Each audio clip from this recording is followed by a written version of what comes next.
There's going to be a few Chargify experts on the line, so please wait till the end of the demonstration, and we will be more than happy to answer any and all questions and concerns related to our new analytics feature. Let's go ahead and get started. As many of you know, in 2016, a lot of you were with us before in the beginning, we embarked on a journey of improving our retention tools for our customers. We already offered the most customizable dunning tools compared to other subscription billing tools, so we really had to ask ourselves, how do we make this better?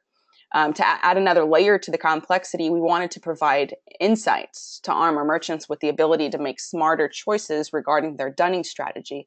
By asking merchants like you, we've been able to get the answers we need to make our subscription-based business more successful using Chargify.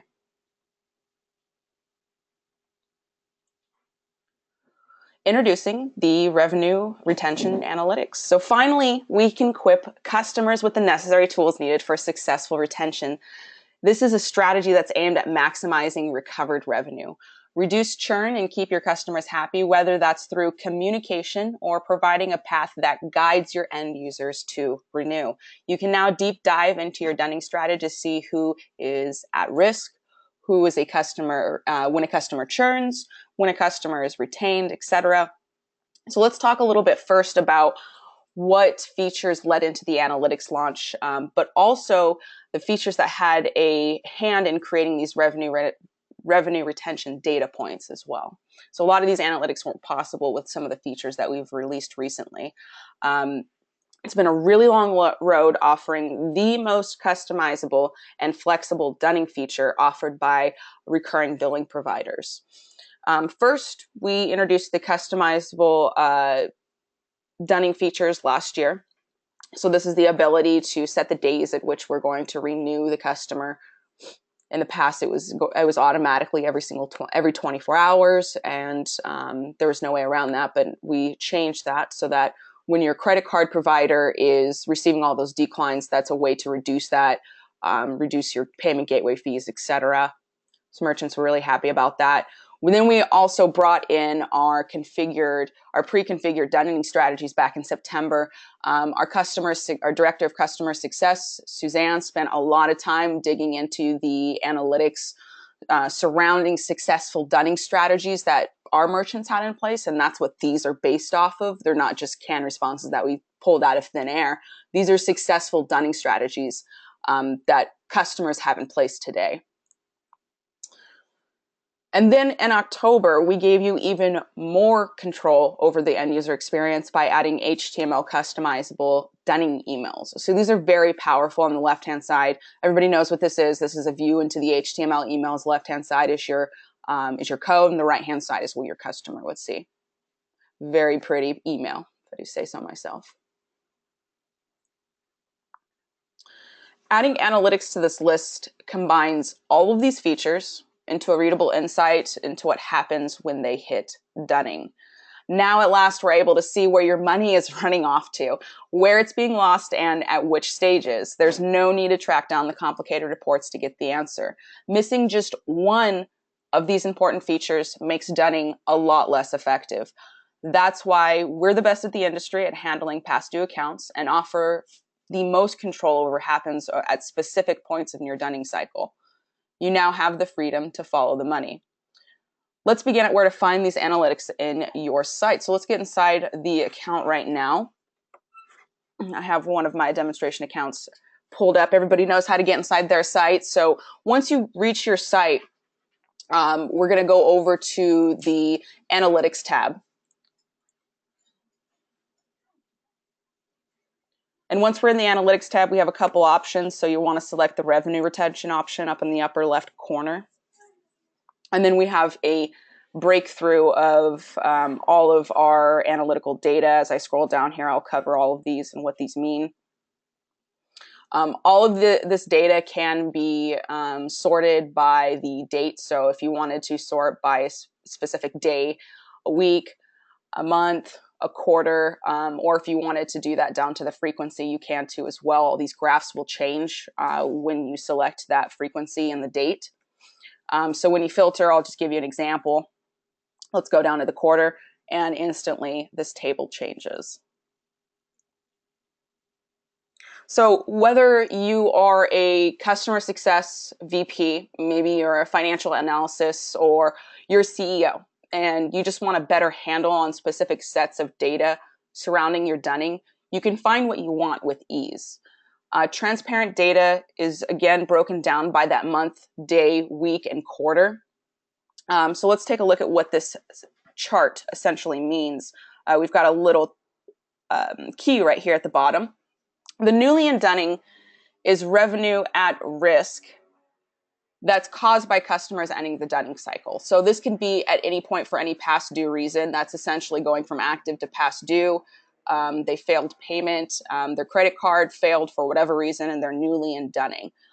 Lost revenue, which is this red bar that we see right here, is unrecovered revenue for a specific time period. So if a customer ultimately ends up falling from past due to canceled, that would be a lost revenue.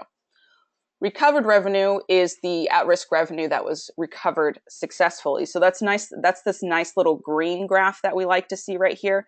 What we're currently looking at is a fairly successful dunning strategy. So we've got some pretty low red lines going on here. The green is fairly surmountable. It's taking up most of the newly in dunning. So that means we're retaining most of our customers using the strategy that we currently have in place. We might have switched something up at this point in time. It looks like there was a break in the amount of revenue that we're losing sometime between August and September. So it's really easy to digest this information just at a glance. Sometimes, though, it is a little easy to get lost in this data-rich graphic.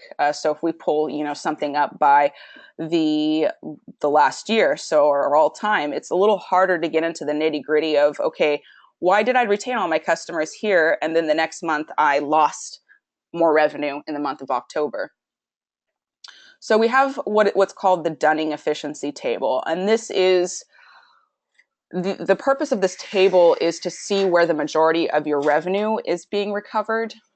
So the idea is, in a perfect world, your revenue would be retained mostly in the first few days of dunning. The dark green indicates that a majority of your revenue at risk is being recovered quickly and in the first few days of dunning.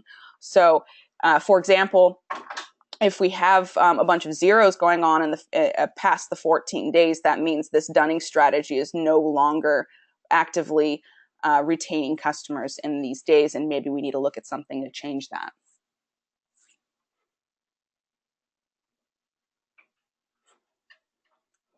The revenue still at risk graph is just a really quick snapshot into what your company's revenue still at risk looks like at the end of each month. So this is a little bit different to look at, and I'll explain what uses this might have in certain company organizations.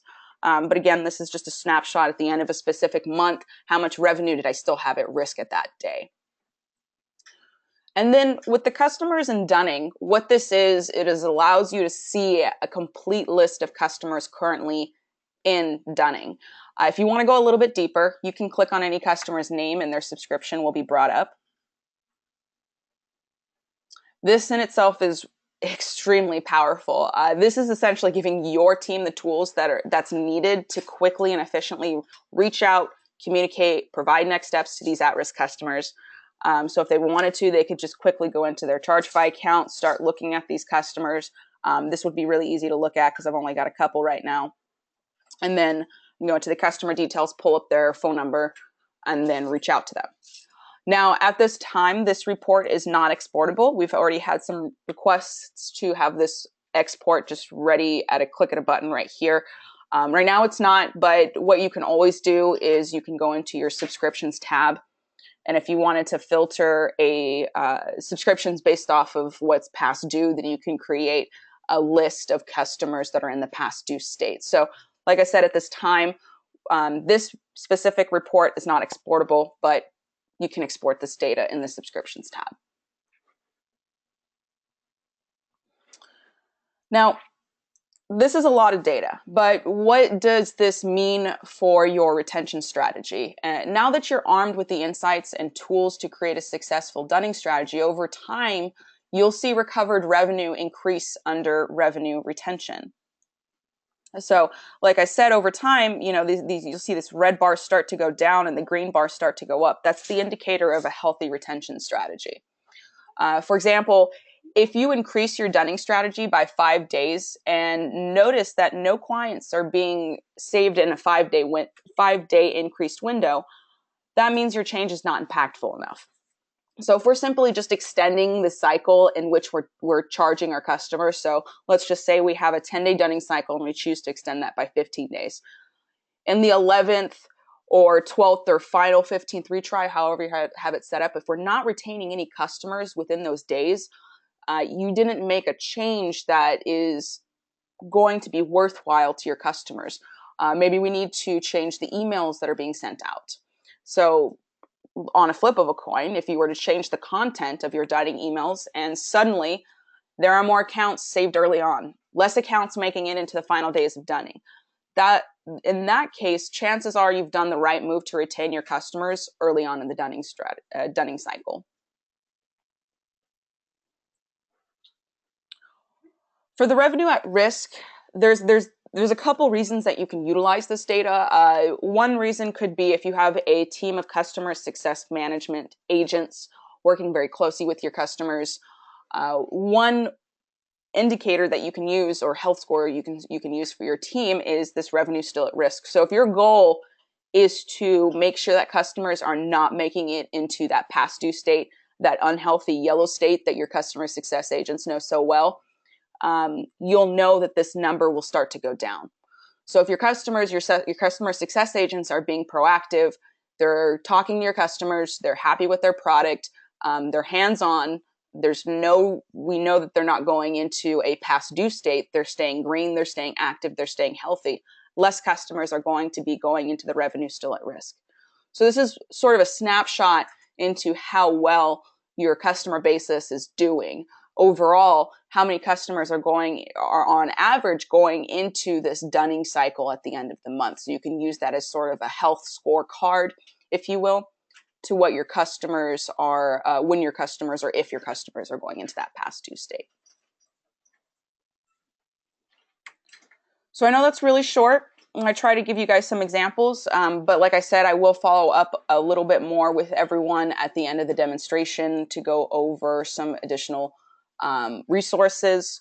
So we'll have the email sent out, and that'll include the Dunning Analytics blog. We'll have the documentation sent out for configuring successful Dunning strategies. We'll give you the analytics data for the documentation. So how is this data calculated? What formula are we using? Things like that. What is excluded from these reports?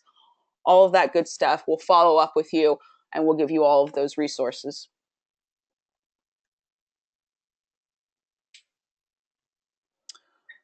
As always, we're changing. So that's what makes Chargify so great, is that because we listen to you guys so often and so frequently, that's what makes our product so strong. So there are a couple of changes that we're going to be coming out with soon, and that's just circling our analytics really in general. So one of the things that our developers really want to add is the percentage to toggle mode. This will essentially get you out of that dollar mindset where we're just looking at a percentage. So what percentage of the revenue still at risk is being retained? What percentage of the revenue still at risk is being lost? So while you can calculate that on your own, it's not very difficult. We want you to have that readily available. So if you hover over it, you might be able to see a percentage mode, or you can turn that into a percentage toggle. So we want to add some additional data correlating to the revenue still at risk graphic. That was this graphic that I showed you at the very bottom right here. So right now, again, just to go over how this works, I'll reiterate, this is going to give you a snapshot view of the customers in past due in Dunning. So these aren't your invoice customers. These are customers that are in the Dunning cycle at the last day of the month. And again, there's all sorts of data surrounding when customers are retained, when they're going to be saved, what time were they saved, etc. But this is just really a profile view of who is going at risk inside of these specific accounts.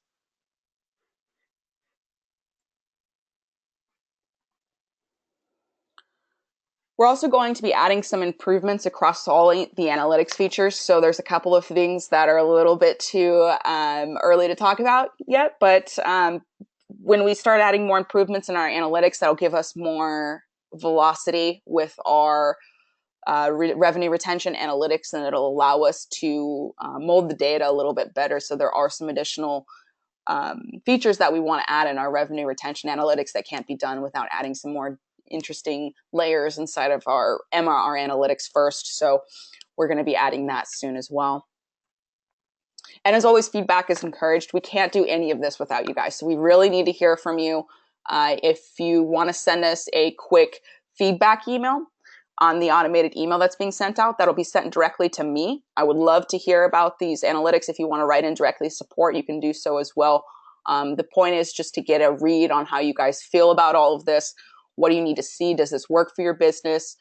Does this not work for your business, and why? We need to know those special use cases that you're utilizing Chargify for that might not work in a standard out-of-the-box scenario. So we need to know those scenarios so that we can better accommodate you.